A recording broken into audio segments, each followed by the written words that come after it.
பண்ணியிருக்கீங்க, நிறைய திரைப்படம் நடிச்சிருக்கீங்க, நிறைய பேர் கூட வேலை செஞ்சிருக்கீங்க. முதல்ல நீங்கள் பெற்ற மகன் ஆக்ஷன் சொல்லி நடிக்கிறப்ப அந்த உணர்வு எவ்வளவு மகிழ்ச்சியா இருக்கு? ஆமாவா, அரசியல்வாதி, தொழிலதிபர்கள், சினிமாக்காரர்கள் அப்பனும் மகனும் சேர்ந்து செய்வது என்பது ரொம்ப கொடுமை. இன்றைக்கு கூட ஒரு தலைப்பு செய்தி வந்திருக்கும், மகனுக்கு தான் சீட்டு கொடுத்துருக்காங்க, ஆனால் அப்பா பிரச்சனை பண்றாரு, கேள்விப்பட்டிருப்பீங்க.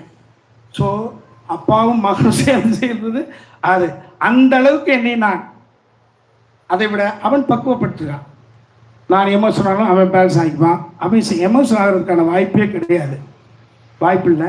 அவன் கோபம் இல்லாத அளவுக்கு சகிப்புத்தன்மையோடு எங்களை டீல் பண்ணால் அது எம்எஸ் பாஸ்கர் மாமா அவர்களுக்கும் தெரியும், இளவரசாருக்கும் தெரியும். ஸோ அந்த மெச்சூரிட்டி அவன்கிட்ட வந்துருச்சு. எனக்கு என்ன, எனக்கு 20களில் வந்த மெச்சூரிட்டி அவனுக்கு 30களில் வந்திருக்கு, அவ்வளோதான். நான் சுயமாக வந்தவன், அவன் ஒரு சப்போர்ட்டில் வந்தவன், அவ்வளோதான். இதான் உண்மை, இதான் டிராவல். எந்த தந்தையரும் சுயமாக மேலே வந்து கொண்டிருக்கிறார்கள். ஒரு 15 வயதில் நாம பெற்ற மெச்சூரிட்டி